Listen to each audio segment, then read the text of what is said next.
Msikilizaji, ni kukaribisha sana katika sehemu ya kwanza ya simulizi yetu nzuri inaitwa Jini Mariam.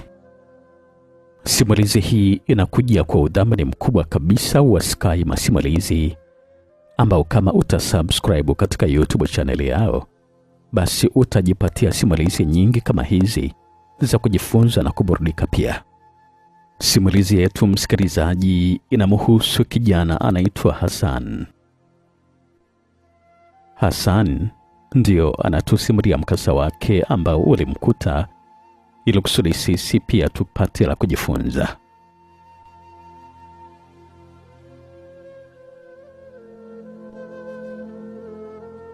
Majina yangu msikilizaji, mimi naitwa Hassan. Naitwa Hassan Rahim. Ni mzaliwa wa kijiji cha Rutindi kilichopo wilaya ya Korogwe mkoani Tanga.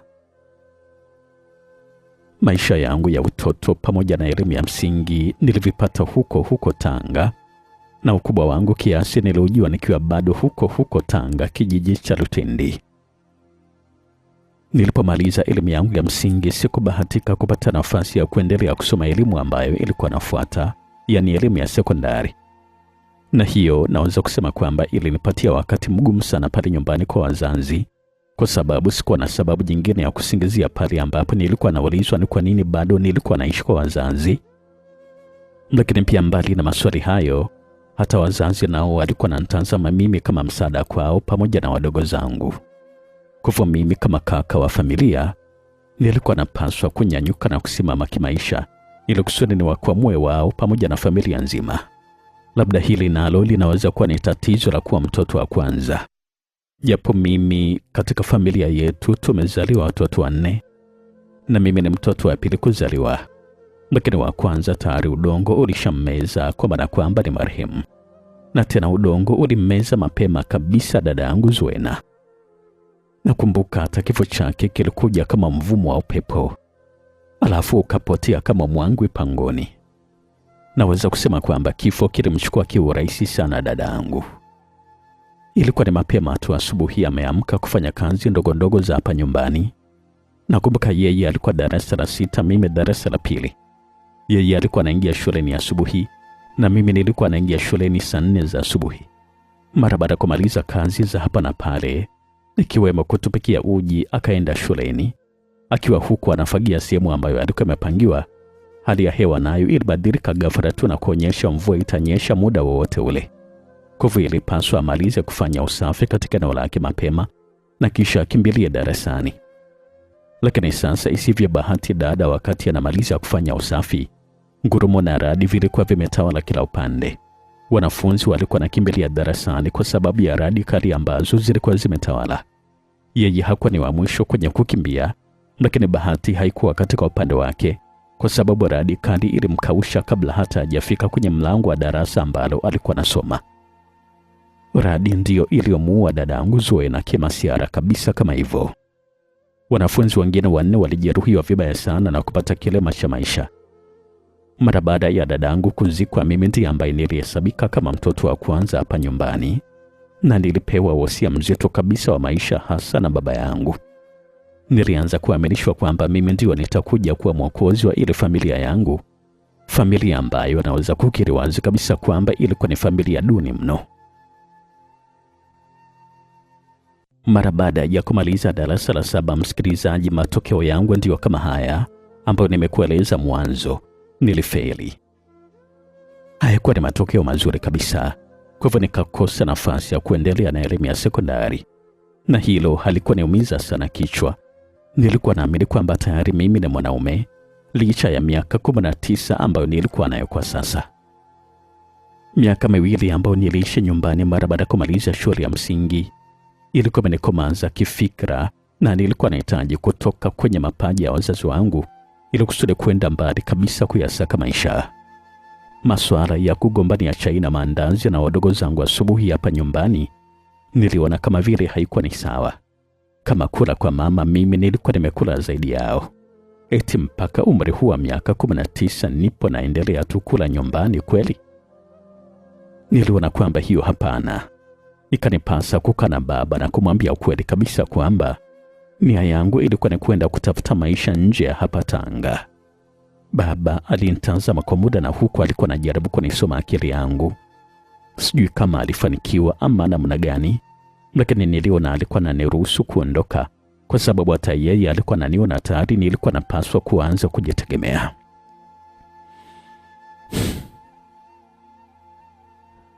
Hasani mwanangu, mimi nafikiri kwamba huo ni uamuzi wa busara. Maana kama ningekuwa na pesa za kutosha nisingekuruhusu kabisa uende popote pale. Tungebana na tu hapa nyumbani. Lakini sasa hali yetu ni kama tu ambavyo unaiona mwanangu, ni mbaya. Wadogo zako wanakuhitaji sana wewe kutoka na kwenda kutafuta. Hata mama yako na yeye pia. Imefika wakati mpaka niuze viwanja vyangu huko porini ndio nipate kibakuli cha mboga pamoja na ugali hapa nyumbani. Kwa hiyo ni jinsi gani ambavyo unaona kwamba hali yetu imekuwa ni mbaya sana mwanangu. Nakumbuka vizuri kabisa kabla baba hajaniruhusu kuondoka, hivyo ndivyo alikuwa anazungumza. Alitulia kidogo na kisha kuendelea kuzungumza. Kwa sasa nenda tu mwanangu katafuta riziki yako. Lakini katu usije kutusahau kabisa sisi wazazi wako, hasa pale ambapo utakuwa umefanikiwa. Mimi sina kinyongo kabisa na wewe, na wala sintokuwa na kinyongo kabisa na wewe. Nenda katafute maisha mwanangu. Alikuwa anazungumza pale baba kunielekezea mimi, na baba hakuishia kuniaga tu, bali alinipatia na kiasi kidogo cha pesa ambacho kingenisaidia kuanzisha biashara huku ambako nilikuwa nakwenda. Na huo ndio wakati ambao nilinyanyuka kama mwanamume na kuaga nyumbani. Mama hakuwa na pingamizi lolote kabisa, na yeye aliniruhusu kwa roho moja kabisa na baraka nyingi akanimwagia. Kwa hivyo niliondoka Tanga nikiwa na ulinzi pamoja na baraka nzuri kutoka kwa wazazi wote wawili. Safari yangu ikakwamia Moshi mkoani Kilimanjaro. Hapa Moshi, msikilizaji, nilifikia kwa kaka wa rafiki yangu ambaye nilisoma naye shule ya msingi. Nilikuwa namuita kaka Karim, lakini jina lake kamili alikuwa anaitwa Karim Omar Karim. Huyo ndio nilipewa mawasiliano yake ili kusudi nikifika Moshi tu nimtafute. Na ni kweli kabisa, na yeye alinipokea na kunipeleka Mlandege, mtaa ambao alikuwa amepanga chumba kimoja tu. Alinikaribisha ndani kwake na mimi nikakaribia. Akanipatia mkate pamoja na soda kutuliza njaa iliyokuwa imenisakama kwa muda. Niliposhiba tulizungumza kidogo, na huku alikuwa ananiuliza maswali ya hapa na pale, hususan kuhusu biashara ambayo labda nimepanga kuifanya pamoja na mtaji ambao nilikuwa nao. Na mimi haikuwa ni ngumu kabisa kumpatia majibu kuhusu mtaji ambao nilikuwa nao, lakini wazo la biashara ya kufanya bado sikuwa nalo. Akachukua jukumu la kunipatia wazo la biashara. Akaweka biashara kama 3 mezani ili kusudi mimi nichague biashara moja. Na mimi nikaamua kuchagua biashara ya kuuza machungwa. Nilikuwa nimechagua hiyo kwa sababu nilikuwa nina uwezo wa kuimudu vizuri. Huko Tanga ndio kazi ambayo nilikuwa nafanya sana mara baada ya kumaliza shule. Na kubwa zaidi ilikuwa ni kwamba nilikuwa na uhakika wa kupata machungwa mengi kutokea huko Tanga. Kwa hilo likaniaminisha wazi kabisa kwamba nitafanikiwa kama nitauza machungwa. Sikubweteka kabisa msikilizaji. Zilipotimia siku 3 toka nimefika hapa Moshi, nikaanza rasmi kabisa biashara yangu. Nilikuwa nasambaza machungwa sehemu mbalimbali hapa Moshi. Nilikuwa natembea huko na huko nikinadi biashara hii kwa sauti kubwa sana. Wapo watu ambao walikuwa wananiunga mkono kwa kununua machungwa, lakini pia wapo watu ambao walikuwa naona kama vile na wakera kwa sauti yangu ya kila siku. Lakini mimi hakuna chochote ambacho nilikuwa najali, kwa sababu sikuwa nimekuja hapa mjini kumfurahisha kila mtu. Nilipambana sana kwenye biashara ya machungwa, na kaka Karimu alinipenda sana kwa sababu nilipokuwa napata pesa nilikuwa nasaidia pia mahitaji ya pale nyumbani. Usafi pamoja na chakula nilikuwa naweza kuvimudu vizuri, na yeye alikuwa anashukuru sana kwa ujio wangu. Karimu alikuwa ni mkarimu kweli kweli, na alikuwa ameishika vizuri kabisa dini. Hakuwa ni mtu wa dharau wala hakuwa ni mtu wa tambo kama vijana wengi wa mjini. Alikuwa anapendeza kuitwa mstaarabu kama watu wa Njombe kwa kina Felix Mwenda. Hata kazini kwao ambako alikuwa anafanya kazi kama mhudumu katika mgawa mmoja mkubwa, Huko pia wateja walikuwa natamani sana kuhudumiwa na yeye. Na kingine ambacho alikuwa nakipenda kutokea kwake ilikuwa ni lafudhi yake ya Kiswahili cha Tanga. Hata mimi nilikuwa na lafudhi kama hiyo, lakini kwa Karimu aliweza kuimudu na kuwavutia wateja wengi. Hakuwa ni mtu wa wanawake kabisa, ama niseme kwamba sijawahi kumwona Karimu akiwa analeta mwanamke pale nyumbani hata siku moja. Maana tangu miezi 2 iliyopita mimi nimeanza kuuza matunda hapa Moshi, na yeye akiwa anafanya kazi huko mgahawani, nilikuwa sijawahi kabisa kumwona akiwa analeta mwanamke hapa nyumbani. Hata wapangaji wenzake walikuwa namsema kwamba jamaa labda alikuwa hana uwezo wa kumridhisha mwanamke, maana hawajawahi kabisa kumwona na binti yoyote ule. Nilipomuuliza kama alikuwa na mpenzi, Karimu alibaki alikuwa anacheka tu mwenyewe, na mwisho wa siku akasema kwamba nikitaka kusonga mbele bila shida, basi kwanza napaswa kuachana kabisa na wanawake. Na alikuwa anasema kwamba nimtangulize Mungu kwanza, nitakapofanikiwa ndipo nitafute mtu sahihi kwa ajili ya kuishi naye. Na mara baada ya kuniambia hayo akaniachia maswali, eti kama angekuwa na mwanamke mimi ningeishi wapi? Ama kama yeye angekuwa na mwanamke, nadhani kwamba angenikaribisha kwake kama hivi ambavyo alikuwa amenikaribisha. Sikuwa na swali jingine la kumuuliza. Nilielewa vizuri kabisa ni kwa nini Karimu alikuwa ameamua kubaki yeye kama yeye. Na hapo ndipo sasa na mimi roho yangu ya kupambana iliponiingia. Nilikuwa na mawazo ya kumtafuta mwanamke mzuri hapa Moshi, nimpeleke nyumbani kwetu kumtambulisha kisha nimwoe. Lakini sasa hilo wazo likanipotea ghafla mara baada ya kuiona haja ya kuwa kama Karimu. Yaani niwasaidie wadogo zangu kwanza kule nyumbani kama ambavyo yeye alivyoamua kunisaidia mimi. Hapa Moshi, msikilizaji, nilikutana na Bwana Mashaka. Huyu alikuwa ni rafiki yangu mkubwa ambaye nilikutana naye hapa Mlandege Moshi. Yeye alikuwa na saluni moja kubwa tu ambayo alikuwa anafanya kazi zake za kila siku. Na mimi nilikuwa namtembelea kila pale ambapo nakuwa nimemaliza kazi. Mashaka alikuwa ananifundisha mambo kadhaa kuhusu mji na hata ukinyozi pia. Mara nyingi akiwa hayupo ilikuwa ananipasa mimi nishike mashine na kunywa wateja ambao walikuwa hawaishi. Na ni kweli kabisa nilikuwa namsaidia rafiki yangu Mashaka, na taratibu na mimi nilianza kuimudu ile kazi ya kunyoa. Nilikuwa naifanya vizuri kabisa japo sio kama yeye Mashaka. Na ndani ya miezi 4 nilikuwa nimeshatengeneza pesa nzuri kabisa kwenye kuuza machungwa pamoja na ile kazi ya kunyoa saluni. Lakini sasa, msikilizaji, ni kama wahenga wanavyosema tu kwamba kizuri huwa hakidumu. Mashaka pamoja na familia yake walipatwa na matatizo ambayo yaliwapelekea kuhama kabisa mkoani Kilimanjaro, wakahamia huko mkoani Mwanza. Ile saluni waliuza baadhi ya vitu na kurudisha pango ambalo walikuwa wamelikodi kwa kazi hiyo ya kunyoa. Kuondoka kwa Mashaka hapa Moshi kulinipatia chachu ya mimi kupambana ili kusudi nifungue saluni yangu, kwa sababu sasa pale mtaani kulikuwa na vinyozi wachache ambao walikuwa hawana kabisa uwezo wa kunifikia. Kwa hivyo nikazidi kupambana kwenye kuuza matunda mpaka nikafikisha kiasi cha kuweza kufungua ofisi maalum kabisa kwa ajili ya kunyoa. Kwa msaada wa karibu kabisa wa Karimu, kweli kabisa nilifungua saluni yangu, na mimi ilikuwa ni katika maeneo ya mwisho kabisa wa daladala za Pasua, stendi ya zamani kabla haijahamishiwa huko Miembeni. Saluni yangu niliweka kisasa kabisa zaidi ya ile ya Mashaka. Kulikuwa na redio kubwa pamoja na runinga ambayo ilikuwa inaonyesha filamu mbalimbali mpya na zile za zamani. Hizo zilikuwa zinavuta wateja wengi sana kuja kunyoa. Nikaweka utaratibu ambao ulikuwa na waonya wale ambao sio wateja, basi hawapaswi kabisa kuingia ndani ya ofisi yangu kutazama TV. Utaratibu huo watu walikuwa na utii bila shuruti.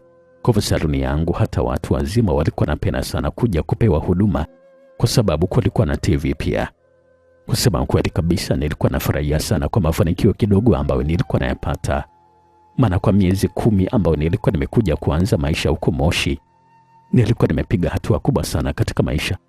Na yale yote nilikuwa naamini kabisa kwamba yalikuwa yamekuja kwa sababu ya baraka za wazazi wangu, ambazo kila pale ambapo nilikuwa napata muda nilikuwa nawasiliana nao na kuwajulia hali, bila kusahau kuwatumia pesa kwa ajili ya chakula pamoja na mavazi. Nao walikuwa nafurahia sana mafanikio yangu madogo ambayo nilikuwa nimeyapata. Sikuchukua muda sana, msikilizaji. Nikahama pale kwenye chumba kimoja ambacho nilikuwa naishi na Karim, naye bila hiana aliniruhusu kwa sababu tayari nilikuwa na uwezo wa kusimama kiakili pamoja na kifedha pia.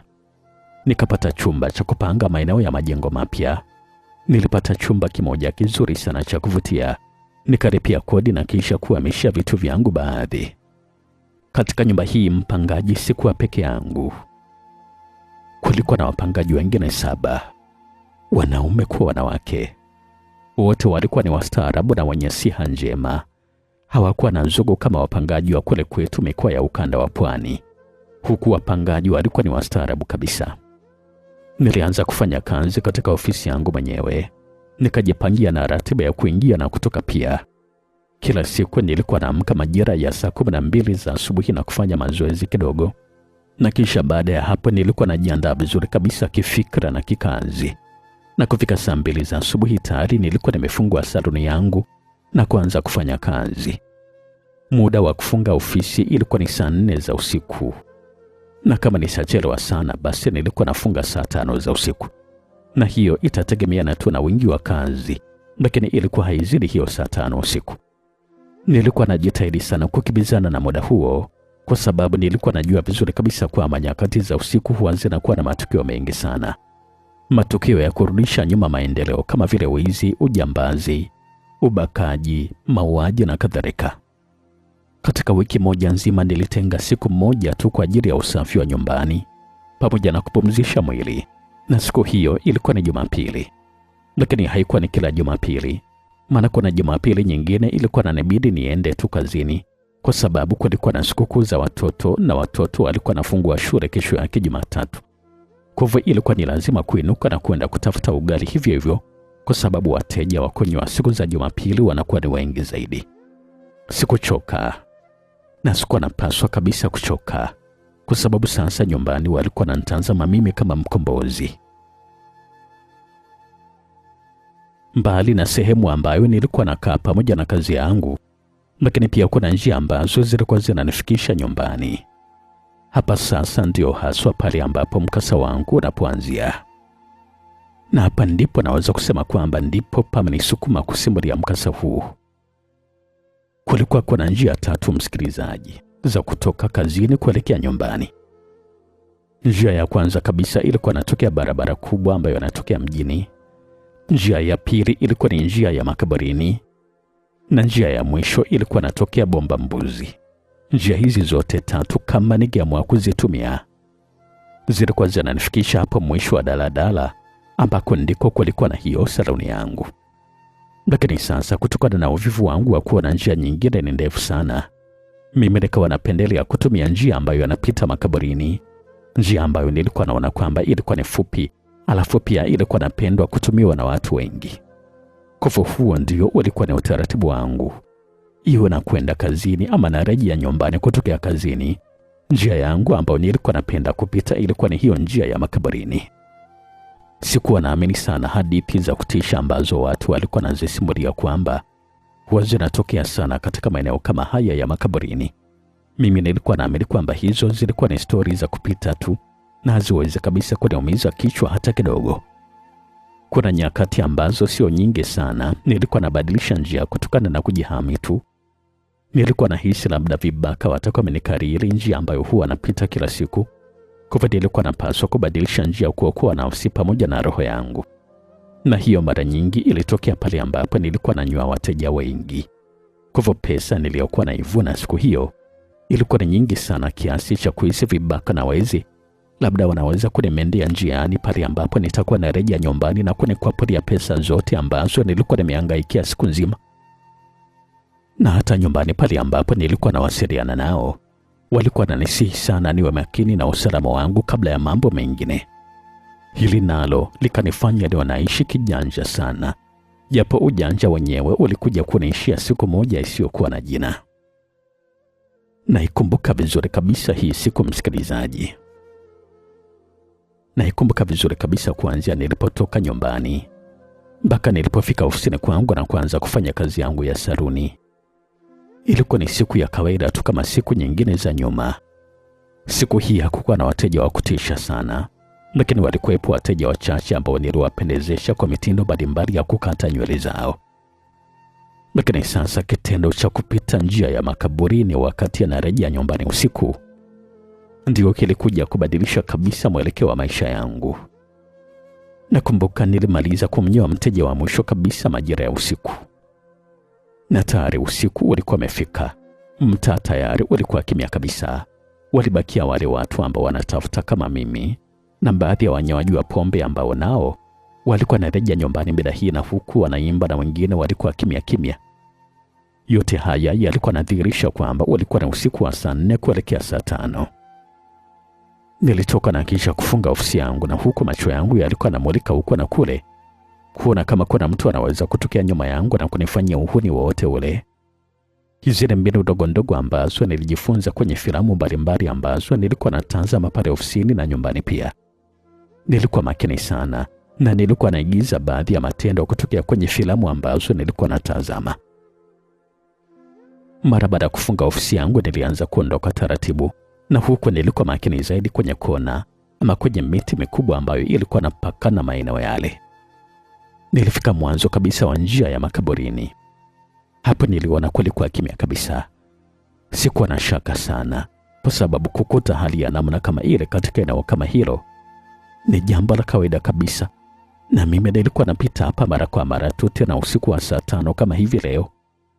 Kwa hivyo sikuona kabisa kama kulikuwa na hatari ambayo labda inaweza kunikuta mbele yangu. Nilikuwa najiamini kwa 100% kwamba niko salama, mpaka pale ambapo nilikutana na kitu tofauti kabisa. Nikiwa nakaribia kuimaliza ile njia ya makaburini, msikilizaji, mara mbele yangu niliona kitu kama mzigo ulikuwa umeachwa njiani. Kwa mbali nikaona kulikuwa na kitambaa kinapepea huko na huku, na hiyo ikanipatia imani kwamba kile kitambaa ilikuwa ni kanga ama mtandio. Akili yangu ikauanza ule mzigo barabarani ambao ulikuwa umefungwa kwa kanga kama ile ile ambayo ilikuwa inapepea. Nikazidi kusogea, na kwa jinsi vile ambavyo nilikuwa nazidi kujiongea, ndivyo ambavyo akili yangu ilikuwa inaniambia kwamba ule haukuwa ni mzigo wala kitu, bali alikuwa ni binadamu yule. Yule alikuwa ni mtu kweli kabisa, msikilizaji, na tena alikuwa ni mwanamke. Sauti yake iliyokuwa na kilio cha kwikwi ilithibitisha hilo kwamba alikuwa ni binadamu na tena mwanamke. Swali la kwanza kabisa kujiuliza ilikuwa ni kwamba huyu mtu alikuwa anafanya kitu gani hapa wakati wa usiku kama huu? Hilo ndilo lilikuwa ni swali la kwanza kabisa ambalo nilikuwa najiuliza mara baada ya kuhakikisha kwamba ni mwanamke kweli ambaye alikuwa amelala pale barabarani na alikuwa amejikunja kabisa na kuwa kama mzigo. Ama ndio kusema kwamba atakuwa ametupwa mara baada ya kufanyiwa matendo ya ajabu na wahuni usiku. Swali hilo la pili vile vile likanijia kichwani mwangu. Wakati huo nilikuwa nimebakiza hatua kama 15 kumfikia. Mtungu wa maswali ulikuwa unazidi kujikita kichwani, msikilizaji, lakini sasa majibu hayakuwepo, na upande mwingine wa akili ulikuwa unanionya kwamba huo ulikuwa ni mtego. Labda ulikuwa ni mtego umetegwa na vibaka ili kusudi mimi niingie na wao wanipore kila kitu. Mawazo haya yote yakanifanya nisimame ghafla na kuongeza umakini zaidi. Niliangaza pande zote 4 za dunia. Hakuna kitu ambacho nilikuwa nakiona zaidi ya makaburi ambayo yalikuwa wazi kwa 100% kubwa mara baada ya wananchi wa kile kitongoji kuyafanyia usafi. Wazo la kwamba vibaka wanaweza kuwa wamejificha kwenye haya makaburi likafuata mara baada ya kuona hakuna mtu mwingine katika eneo hilo zaidi yangu pamoja na huyu mwanamke tu. Basi nilichofanya pale ilikuwa ni kutoa pesa zangu haraka na kuzikita kwenye nguo yangu ya ndani. Nikachomwa bisibisi ambayo huwa naichimbia kwenye mguu wangu wa kulia. Nikaishika vizuri kabisa mkononi na kuanza kusogea kwa makini. Mara ghafla huyu dada akanyanyuka na kusimama wima. Alikuwa ni mrefu isivyo ajabu kabisa, msikilizaji. Kidogo nikimbie. Akili yangu ikaniambia kwamba labda huyu dada atakuwa ni jini. Lakini wakati bado nawaza na kujiuliza maswali, mara nikaona huyu dada alikuwa anaanza kuondoka tena. Alikuwa anaelekea kule ambako mimi nilikuwa naelekea. Angekuwa ni adui yangu huyu, angeanza kunifuata mimi na kutaka kunidhuru. Lakini sasa mbona hakuwa ananifuata pale ambapo nilikuwa nimesimama? Nilikuwa nawaza vile tu, na hapo kidogo amani ya moyo ikarejea. Na tena kwa akili ya kawaida Nikahisi kwamba huyo mwanamke hakujua kabisa hata mimi nilikuwepo katika eneo lile. Nikapata moyo wa kumwita, dada. Nilikuwa napaza sauti kumwita huyu dada, msikilizaji, na hapo nikamwona kama mtu aliyestuka na kutaka kutoka mbio. Nilipozidi kumsogelea pale ambapo alikuwepo, na yeye ni kama alikuwa anaongeza umakini juu yangu mimi. Nilimwona yupo tayari kukimbia muda wote ule kama nitafanya tukio la kushtukiza. Nikaona kwamba huyo sio adui. Adui gani ananiogopa mimi kama hivi? Nilikuwa nawaza vile tu, na huko nilikuwa najiweka vizuri tayari kwa ajili ya kuonyesha utu wangu kwake. Usiniogope dada, sawa? Nilikuwa nazungumza vile, na huko nilikuwa napunguza mwendo kidogo.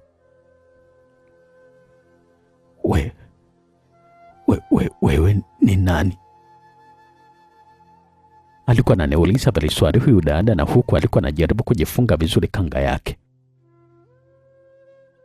Wala usiniogope dada, sawa? Mimi ni mtu wa kawaida tu. Sijui usiku huu unafanya kitu gani katika maeneo haya. Nilikuwa namuuliza vile swali huyu dada, na huku nilikuwa naanza kuzipiga hatua zangu tena.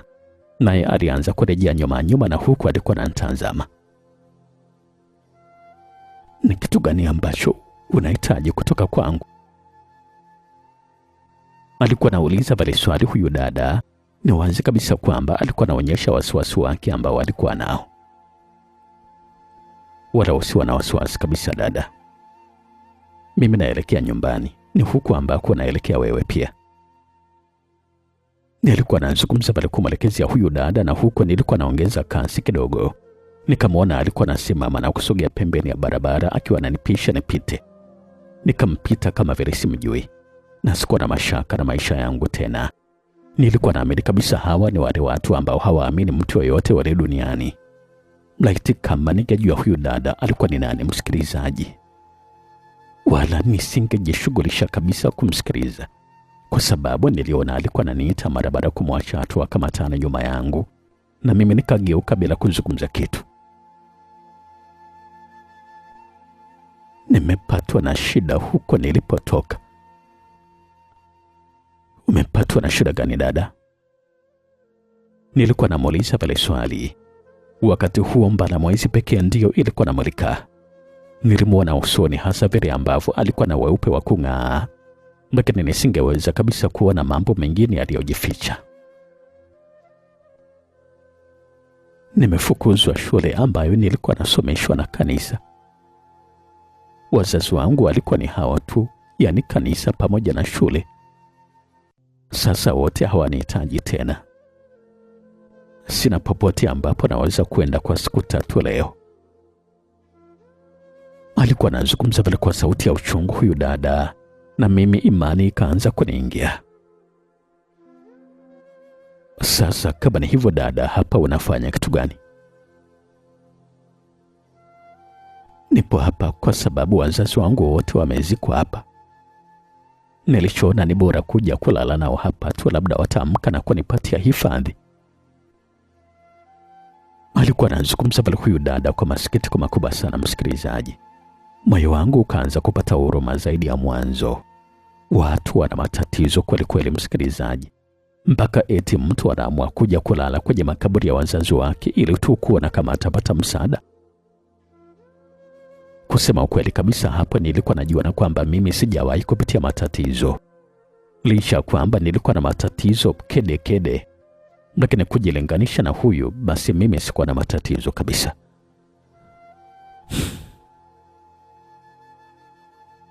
Basi sawa, tuondoke kwanza hapa, tuende hata kwangu tukazungumze zaidi.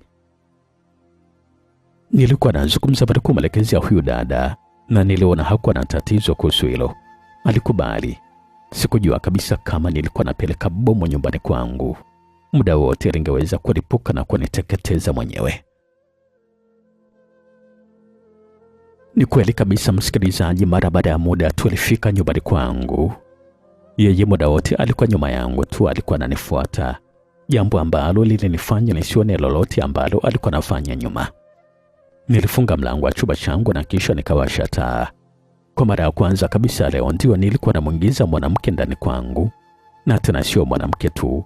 Huyu ambaye alikuwa ameingia hapa nyumbani kwangu alikuwa ni mrembo aswa. Urefu wake ulikuwa umechagizwa na miguu mizuri na mieupe ambayo alikuwa nayo.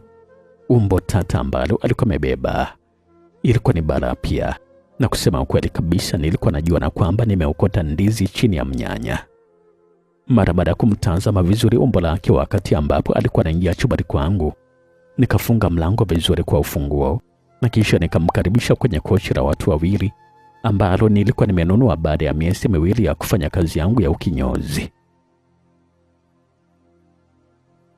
Asante sana kaka.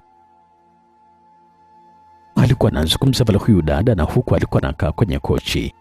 Akili yangu namna vile ambavyo haikuwa na akili, nikatamani mimi ndio nigeuke kochi ili kusudi huyu dada nikalie. Lakini sasa ilikuwa ni mapema sana. Nikavuta subira, huku nilikuwa naapa kwamba kama atanipatia nafasi, basi huyu mwanamke mimi nitamweka ndani kabisa.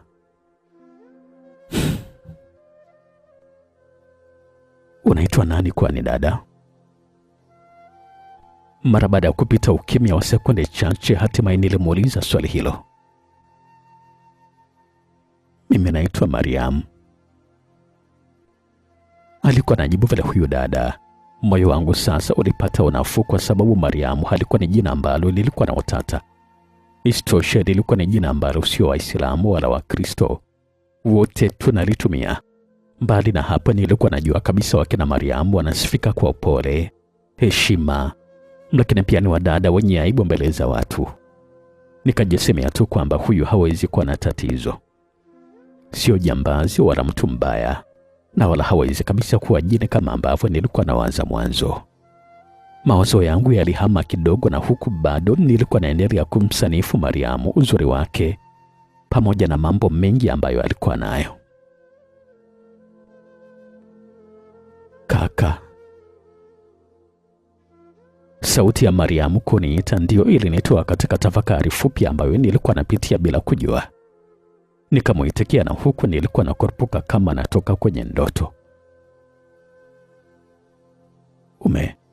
Umesema kwamba unaitwa Mwajuma? Nikajikuta nilikuwa najing'ata mwenyewe mara baada ya kulitaja jina lingine kabisa. Tayari Mariamu alikuwa ananishanganya kabisa akili yangu. Mimi naitwa Mariamu Rashidi kaka. Alikuwa anajibu vile Mariamu na kunifanya akili yangu itulie kidogo. Lakini sasa kama kuna mambo mengine ambayo wanahisi wewe, basi unaweza kuniacha nikaenda tu kaka yangu, nisije kukuletea matatizo bure. Alikuwa anazungumza vile Mariamu, na huku alikuwa anasimama tayari kwa ajili ya kuondoka. Hapana dada, hapana, wala usiwe na wasiwasi. Nilikuwa nazungumza bila kujitetea, na huku nilikuwa nainuka na kumsihi asiondoke. Nikatulia kidogo na kisha kuzungumza. Kusema kweli kabisa Mariam, sehemu niliyokukuta pamoja na jina lako na mavazi uliyoyavaa vimeniwazisha mbali kidogo. Mbali wapi? Alikuwa anauliza vile swali Mariam kwa sauti ya pole. Yaani jina lako pamoja na mavazi yako uliyovaa, alafu unasema kwamba eti ulikuwa naishi kanisani? Hapo ndipo sasa nimechanganyikiwa kidogo. Nilikuwa najibu vile kwa sauti ya upole pia. Ni kweli kabisa hicho ambacho nazungumza kaka yangu.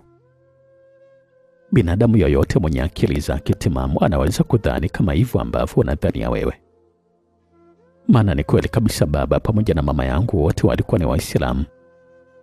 Lakini mara baada ya wao kufariki dunia, mchungaji ambaye alikuwa anapenda sana kujadili masuala ya dini na baba ndio alikuja kunichukua na kunilea. Alianza kunilea kanisani kwake ambapo alikuwa anaishi yeye pamoja na familia yake. Akanifanya mimi kuwa mtoto wake kwa miaka 17 mfululizo.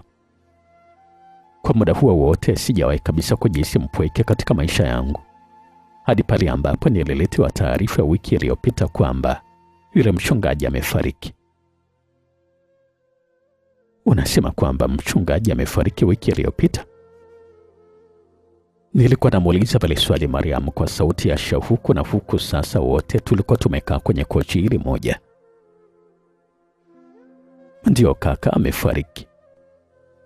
Na huo ndio ukawa ni mwisho wa mimi kuwa mwanafamilia wa mchungaji, kwa sababu mke wake pamoja na watoto pia wameondolewa katika eneo la kanisani ili kusudi kumpisha mchungaji mwingine ambaye atakuja kuhudumia pale. Wao wameamua kurejea mkoani kwao ambako baba yao ndiko alikuwa amejenga. Mimi wakasema kwamba nitazame tu ustaarabu mwingine, kwa sababu hawataweza kuendelea kuishi na mimi. Alikuwa anazungumza pale Mariam. Kusema ukweli kabisa, inaonekana mama mchungaji hakuwa anakupenda kabisa wewe. Ndio kama hivyo kaka yangu, maana mara kadhaa alikuwa ananishutumu kwamba mimi nalala na mume wake, jambo ambalo halikuwa ni kweli kabisa. Mara baada ya hapo ndipo sasa akanifukuza tena, akisema kwamba kwa sababu anahofia watoto wake wa kiume wasije kuchangia mwanamke mmoja na baba, akihisi kwamba mimi nilikuwa nalala na mume wake. Alikuwa anazungumza pale Mariamu kwa sauti ya upole na kunifanya nijisikie vibaya mno. Hata yale mawazo ambayo nilikuwa namuhisi mwanzo yalianza kufutika kabisa.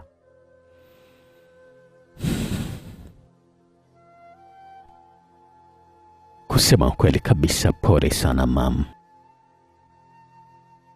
Nilikuwa nazungumza pale kumwelekezea Mariam, na yeye nikaona alikuwa ananitazama usoni moja kwa moja. Niliona kulikuwa na macho ya matumaini usoni pake. Umeniita mam kama ambavyo baba alikuwa anapenda sana kuniita. Alikuwa anazungumza pale Mariam, huku tabasamu hafifu lilikuwa linaupamba uso wake. Kusema ukweli kabisa msikilizaji, Mariam alikuwa na uzuri mmoja matata mno. Pua yake ilikuwa ni ndefu kama Msomali, macho mazuri ya kurembua pamoja na lipsi pana ambazo alikuwa nazo, vyote vilitosha kunifanya nikubali kwamba pale nilikuwa nimekutana na msichana mrembo haswa. Mariam alikuwa ni msichana mrembo kama mke wa Felix Mwenda tu.